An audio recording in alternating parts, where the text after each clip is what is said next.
Okay, welcome. So today I wanted to offer an update about our documentary, about our leaders and boarding school, and asking the question, are our leaders traumatized? And I also want to talk a little bit how that links into Justin Welby, who's the Archbishop of Canterbury, or was, and he resigned yesterday, and how that links into the boarding school question. So, thank you. So yeah, the weekend I went off to the Boarding School Survivors Conference in London. It was wonderful. There was an amazing talk by the author, Person Irresponsible, really heartfelt. I was in tears listening to it, her story, and just her journey of recovery. And Person Irresponsible is part of the documentary. She was part of the retreat, so that links into the film. And then there was also Chris Brach talking about his own journey of healing, and again that was really inspiring to listen to. So so it links on to the documentary. So we are getting close to completion. We are in the next few days going to start sending it out, next week or so, send it out to the people who were in the film. So the retreatants, the contributors, the authors that we interviewed. And once we get feedback from them, the next step is we're going to, we've got a list of about 30, 40 people who've said they'd watched the film. And we're going to start sending off to them so we can start getting feedback. Because that's one of the ways with films is it's really important for the audience to go, yep, that's great. No, that doesn't work. So that's an exciting time ahead. Last few months, went to Glastonbury, did some lovely shots, just to weave together the different parts of the film. So introducing different sections, and that was really great. We've kind of done a few more interviews in the last few weeks. Ben Cole, the director, has, and yeah, it was all just piecing together. So I watched it again last night. Edit number 20. So I've watched the footage many times now. It's powerful each time. So that's the film. The intention is that in probably end of January, beginning of February, maybe a bit later, depending on how long it takes us to do, but we will do a live in-person premiere, possibly London, Brighton, and then we'll also do an online launch as well, so those who are further afield. And the question is why is it relevant, this this film, bordering on insanity? And yesterday the Archbishop of Canterbury, Justin Welby, resigned from his position as the head of the Church of England, the global organisation, and the Anglican Church. And why it's fascinating is that Justin Welby went to boarding school. He went to Eton from 13 to 18, but he was also at a prep school before that. I don't have the data to see whether he was a boarder, but generally, in order to get into Eton, you often used to have to go to a prep school and be a boarder, but I don't know. So there's no data out there. I'd have to buy his biography. But what's fascinating is, one of the things we learn in these schools is you don't speak up. You hide, you mask, on the psychological level, you put the mask up. You hide behind this,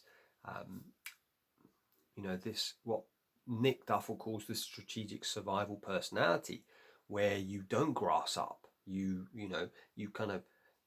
almost deny your true self.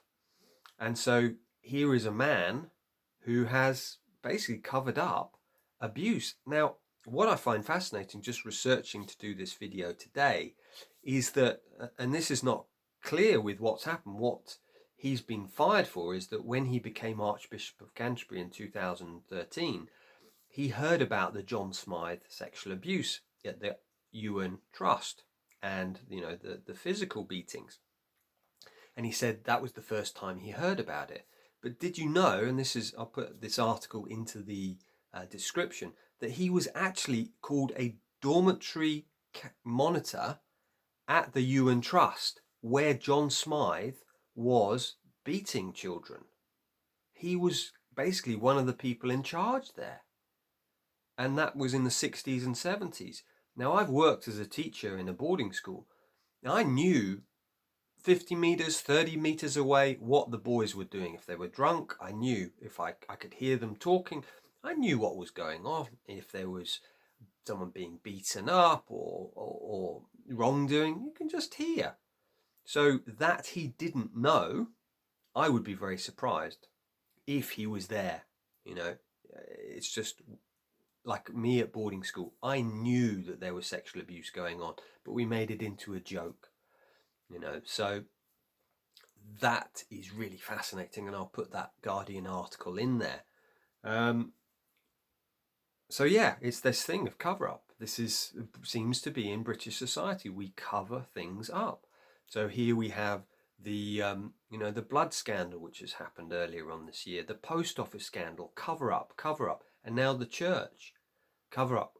And it's really important to see that. It's like, yeah. So I'm kind of fascinated by this. You know, it was first disclosed about John Smyth in 1982, when 30 boys and young men had been abused, and the church consciously and actively covered it up. And not only that, but they got John Smyth to leave to go to Africa, where he continued, and he abused another 85 people in Africa. And you have to remember, with the 30 who've come forward, or the 85 in Africa, with sexual abuse, the research shows, one, it takes about 26 to 28 years before you are actually disclosed.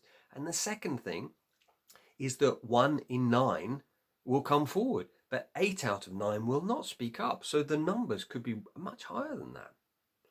You know, and as many of you know, so he was informed then in 2013, and then, I think it was brought to light in 2019. I might have got that figure wrong.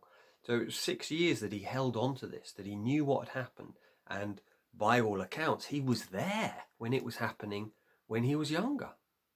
So, and why this is fascinating, links into the film, is that, I was sexually abused by a priest, a Church of England priest, in my boarding school. And so many people, it's like I've been through similar experiences, and it's just fascinating that, these things are starting to come to light. More and more and more. And what else have we covered up? So, yeah. So the last bit is, if you would love to kind of support the film, you can go to, and I'll put the link in the description, you can go and, join the email list to actually watch the film, and we'll send out a link. And then under that, there's an ambassador. What's an ambassador? Basically someone who's willing to share on social media, to share with friends, to talk about and to get this message out there, that here we have many leaders in many positions of power who have been to boarding school. And are they traumatized? What's the consequence on us? And Justin Welby's story is kind of, it's kind of sees why this helps me to see why this is so relevant to today. So yeah, thank you everyone. So please do sign up to either watch the film or to be an ambassador. I will obviously send links out when we are closer to doing the premiere, to doing the online event, and it will be word of mouth. We won't be able to do this without you. So please, we don't have the backing of the BBC or Channel 4 or some big film production company. It's me, Ben, Simon, and co-producer Shira. We're doing all of this stuff in the background. So, please do support as much as you can. So thank you. And have a great week, and I will see you soon.